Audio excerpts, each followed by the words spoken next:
until I received some decent paycheck for the first time in my life. It took 10 years. Anyway, so you might take this as an opportunity to further improve your professional qualifications and the furtherment of your professional career. As I said, college education does not ensure you job opportunities or professional qualifications. You get the qualification, but it doesn't mean that you get the job. And you use, in a situation like this, as an opportunity to improve your qualifications. Now, when my son, who is in, again, Ken mentioned, is a lawyer in Oakland, California, heard that I'll be making this presentation to you. She sent me by YouTube a commencement speech made by the Steve Jobs, you know, the Apple guy. So I watched it, and I wasn't that impressed. He spent whole time talking about his career, his own achievements, and so forth. Nothing significant in terms of his commitment in life for the society, paying back the society for the education he received. But then I noticed that in his speech that he's a college dropout. So he dropped out college and became a billionaire and became very famous, making a commencement speech at Stanford, of all places. Anyway, so I looked up further, and I noticed that most of billionaires in the last, say, 5 years in our country are all college dropouts. Give you an example of, what's his name? Mark Zuckerberg, you know, the Facebook, or Frank Dell of Dell Corporation, the computer guy, and of course Microsoft guy, Bill Gates.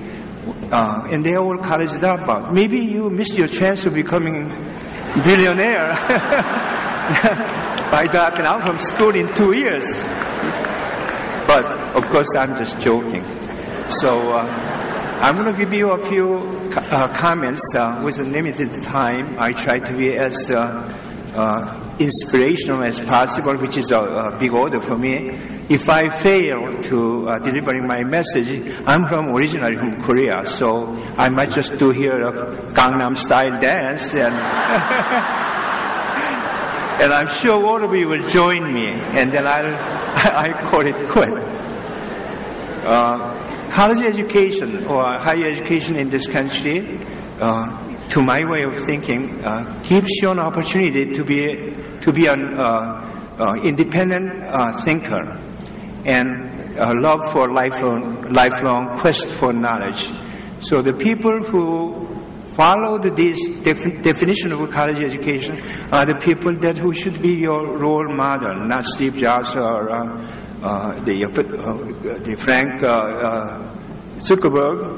And those are the people who use the college education for the development of professional career and made their name and contributed to our society and human being. Those are the names I can mention to you. I'm sure you are aware. Albert Einstein, the Jonas Salk of the Salk magazine, maybe in political area, Mahatma Gandhi of India, people like John F. Kennedy in politics, Roosevelt, and these are the people that you should follow as a role model, not Steve Jobs or Zuckerberg. Can you imagine? You may, you know, I may be wrong, but can you imagine Frank Zuckerberg getting a Nobel Prize? So this is where your role model should be defined.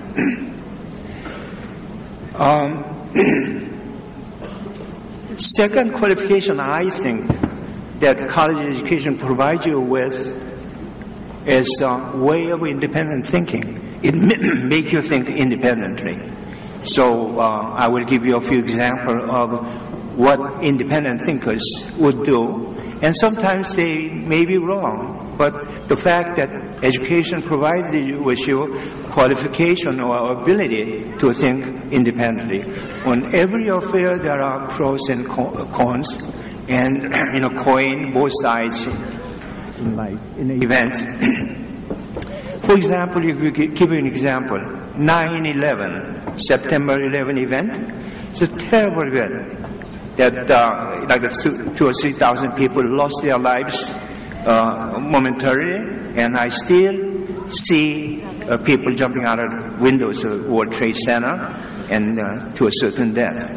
So this is the fact. But the other side of the coin might be, that you think about, might be what's going through in the minds of those 20 or 24 terrorists, the hijackers, the moment they hijacked the plane, hit the building of World Trade Center. What were they thinking about in their mind?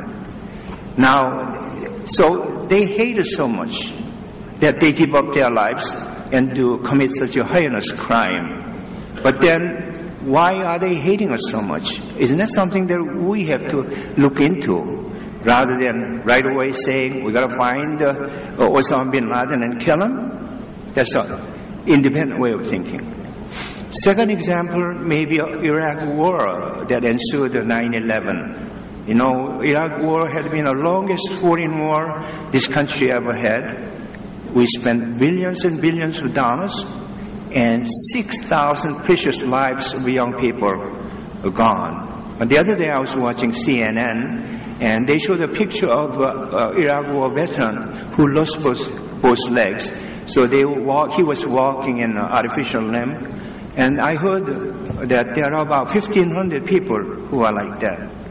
So we made terrible sacrifices for that war. But no one mentioned, the other side of the coin is no one mentioned about the fact that there were 200,000 Iraqi people who perished during this war.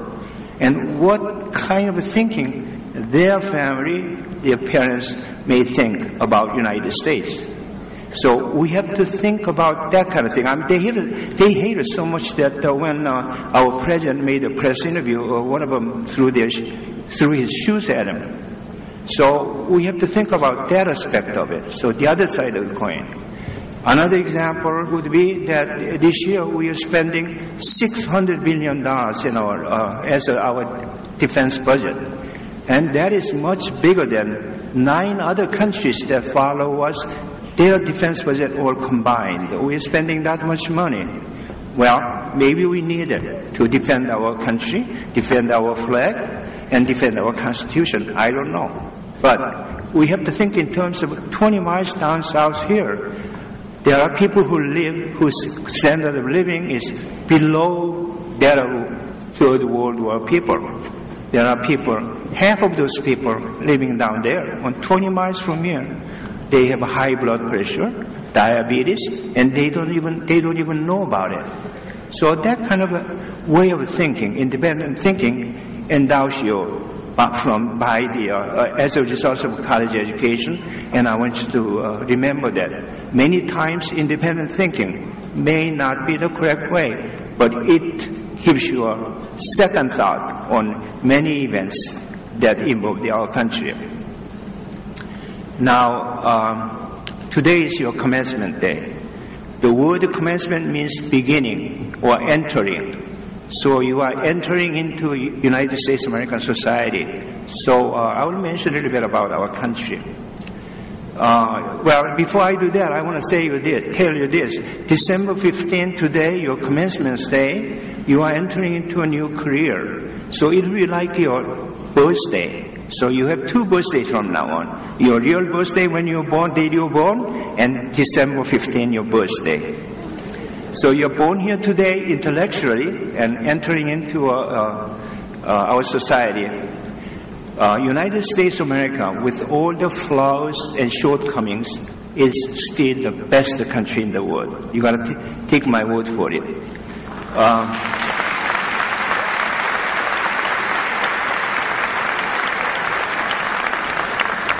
It is not the best country and number 1 country in the world, not because it's wealth, its size of GDP, size of population, amount of natural resources we have in our land, not on account of those, but because of the fact that this is one country that stands out that practice true democracy in its true words. Number one country that practices democracy.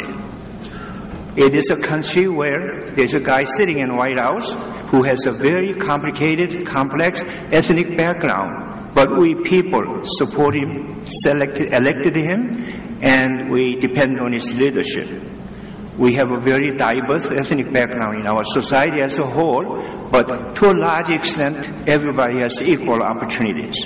And that is what makes our country the best in the world.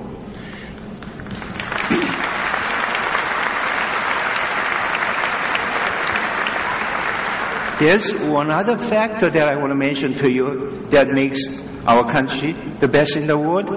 That is its institutions of higher education, like Oakland University.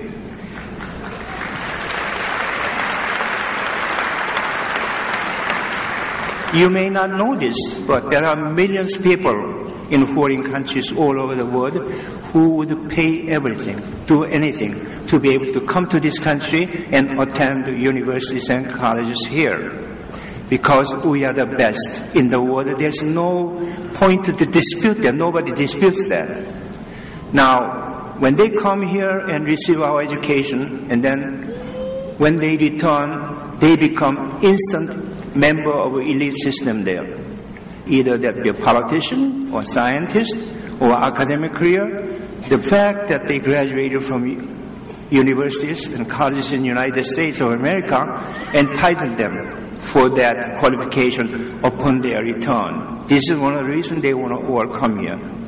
You also know as a fact, 90% of basic science and knowledge bases that on which our 21st century technology development is based came from institutions of higher education, universities and colleges in this country. So we have, in a manner of speaking then, by virtue of the fact that you guys are born in this country in Michigan and have a citizenship, you had ready access to this highest quality educational institution and educational system. So you have to be proud of it. At the same time, you have to feel indebted to the institution of higher education in this country. So you will be joining as a member of alumni Oakland University, and that should also be a great honor to you. And think in terms of never forgetting that you are an alumni Oakland University. This is where your professional, intellectual life began. You know, I'm known for coming up with crazy ideas very often, and many of my crazy ideas are that is crazy. But some of them are useful. On my way driving here in the fog, I thought about this. Maybe Oakland University or any other institution of higher education in this country should establish something I might call Alumni Memorial Park, so that in the area of the campus we'll designate as eternal resting place for our alumni who choose to be enshrined here. So we will, they will join us forever. At the same time, their lifetime financial gains they made, he will return it to the university. So the university will benefit that way as well. So I thought about that. Anyway, my time is limited, I think.